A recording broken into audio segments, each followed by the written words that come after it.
Hey y'all! As most of you know, I just recently returned back from a 7-day trip to Boulder, Colorado. The goal of the trip was to get 1,000 kilometers in on the bike in just a 7-day span. We did it with Coach Julie and a number of her coached athletes.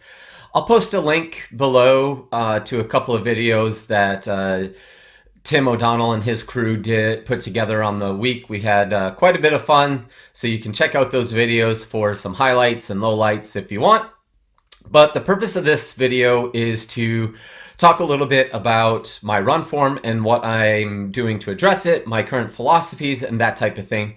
When I was out in Boulder, I was able to get in a track session with both Coach Julie and Coach Kevin Purvis, the guy I'm working with on strength conditioning mobility. And so since we have a bunch of video, we were able to break it down and talk through what's going well, what's not going well, and then also develop a plan to address it. So I'm going to give you, I guess, the Cliff Notes version of what I've been working on. So we'll start with some video here of easy running leading into one of the intervals, mainly so you don't accuse me of just showing myself running fast. You can say hi to Coach Julie there off to the left, looking like she's about to go rob someplace. Then we'll transition right into some fast running from the side view. And when I look at things from the side view, to my eye, the things that I'm keying off of all look pretty well here. I'm sure there's a few things that people would point out, and when they see this in slow motion especially, I'll talk about those in a minute. But the things that are important to me are looking fairly well here from the side. When we transition to the back view, this is where we start to see a few of the things that jump out at me that need to be addressed. And you can see a little bit of, if you key off of the elbows and then off of especially the left leg. And again, I'll slow this down here in a few minutes, just trying to get through and show some video from all angles. The final one we'll look at is from the front. Coach Kevin looks awful nervous trying to hold the selfie cam up and ride. Again, here you can see a little bit of extra motion side to side from the front view, especially in the upper body. And I'll break this down in a little bit here and show why that is. So let's transition back to a still shot here on this from the side view. And what I'm focusing on here is the hip extension. When I'm running really well, I have really good hip extension. When I was struggling in the past, when I had bad races, it ended up being related to the fact that I wasn't able to get to my normal stride, to this stride. And a lot of it was because of a very tight hip flexor that I've been struggling with for years.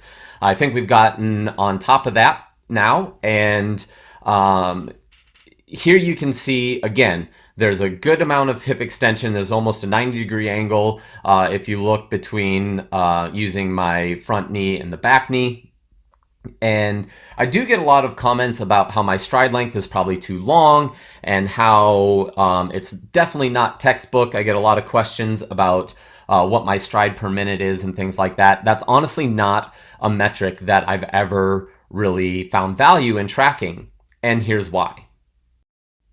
This graphic here shows basically the fascia that we have woven throughout the entire body. And if you look at the figure on the left, you can see it basically makes a big cross around our midpoint, or the center of gravity. And what we want to do when we're running is stretch that to the fullest. And when we can stretch that to the fullest, you'll see basically a effortless recovery. All right, so if you're able to basically think of that as a slinky, and when you pull on it, or a spring, and you pull on it, it's going to snap back into place.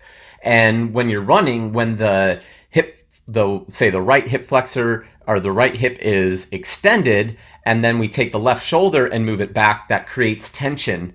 And what that tension is going to do is going to snap the, or help drive the knee forward effortlessly.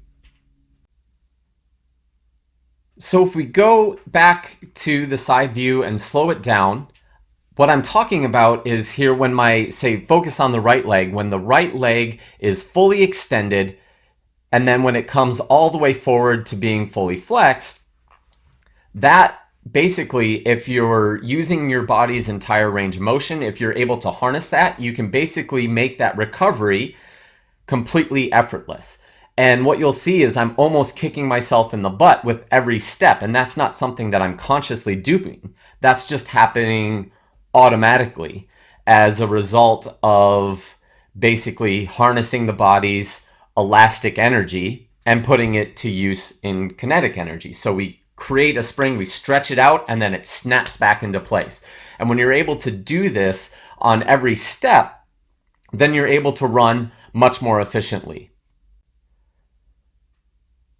So when we look at hip extension and we compare it bilaterally, we're going to see here that it's actually pretty much the same. Obviously we're using coach's eye, so maybe we're a little bit off.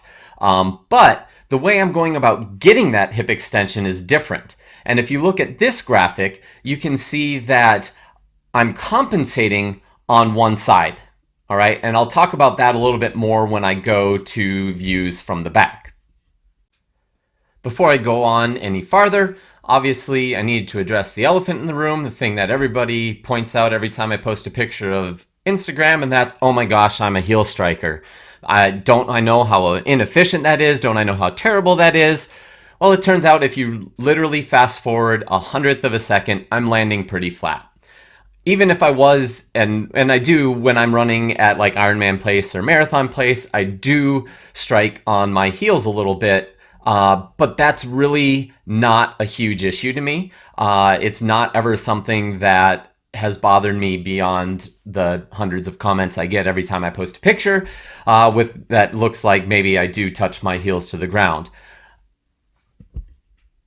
What matters more here is where the foot is landing in relation to the body's center of gravity, and obviously then how much time the foot is spending on the ground. Both things that with my running stride I think are pretty well. And so again, the fact that my heel might touch the ground is not something that I've ever thought about spending any time addressing through drills or whatnot. Another thing that I frequently hear comments on is how high that I carry my hands. To me, this isn't a huge deal. If we go back to that fascia graphic that I showed you before, basically when I have my hands up high like this, it allows me to help drive my shoulder back and create a little bit of rotation, which is going to create more tension between the opposite shoulder, opposite hip. And that's going to help slingshot the leg forward on the recovery. So it's not something that I'm going to spend much time worrying about at all. As long as the hands are above 90 degrees or the elbows are above 90 degrees flexed, it's not something that I think it's worth addressing. One of the reasons that I think my hands do tend to stray up a little bit here is because in the winter I spend a fair amount of time on the treadmill, and I think I got sick of keeping punching the treadmill console or smashing my knuckles on the treadmill. And so that's why I think my hands drift up. But again, it's not something that I'm concerned about. One analogy that I like to use, and this is one that I got from somebody who I've worked with a fair amount in the past, Lawrence Van Ligeren, the host of Inner Runner, definitely somebody who is worth a follow. But one thing that he told me is there are hummingbirds and there are albatross, and you wouldn't try to make a hummingbird fly like an albatross or an albatross fly like a hummingbird because they would both just crash. And that's how we should approach running as well. If you look at like Running's World magazine or all these other articles that are out there, it kind of tries to tell you that there's a one-size-fits-all run form. And that's just not the case. There's a bunch of different body types and a bunch of different ways that people are going to move and move at their individual most efficient manner. And that's what we need to find. And so when it comes to things like addressing run form, my philosophy has always been to address it in the gym through mobility and strength training, and as well as using some drills to just try to reinforce what you're trying to accomplish.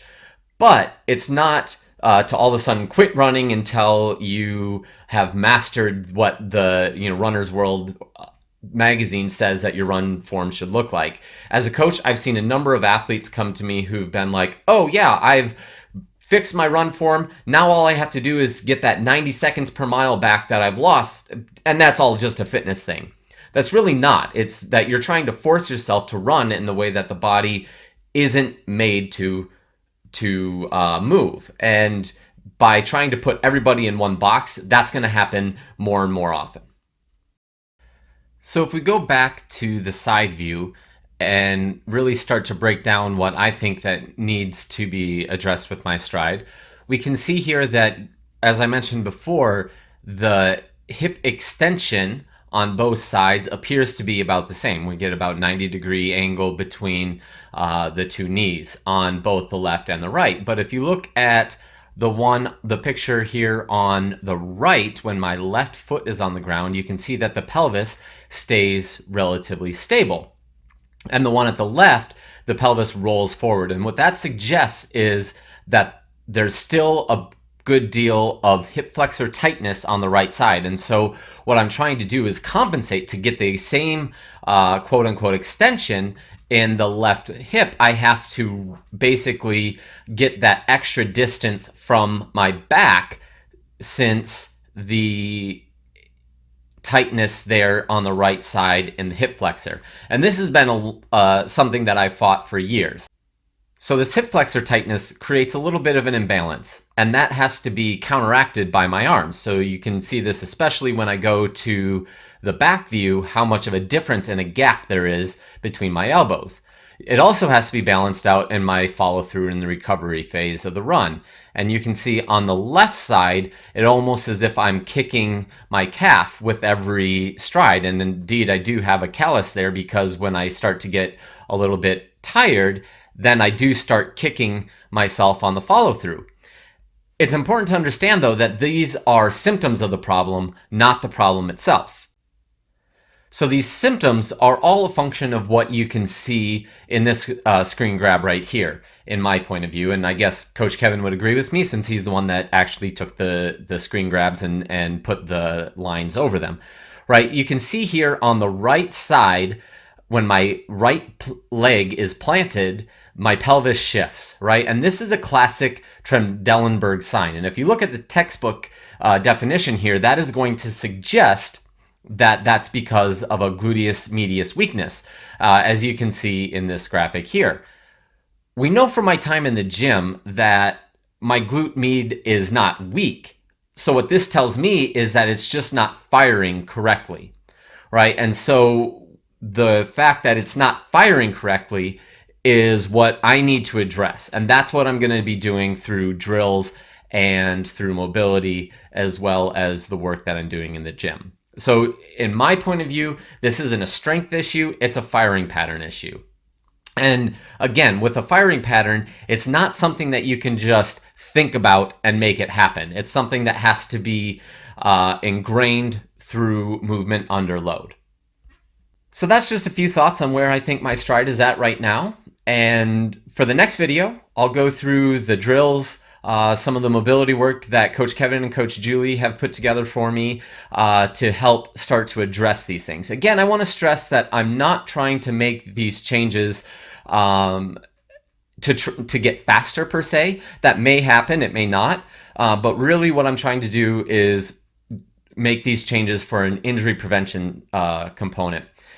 I didn't pay enough attention to this type of thing last year or the last 18 months leading into the sacral fracture that I had. And I was fighting some injuries on my right side with my right hip especially, and that led to a lot of the imbalances that you can still see in my stride that I pointed out in this video, and that eventually ended up in causing an injury on the left side. So I'm trying to learn from those mistakes and make sure that they don't happen again in the future.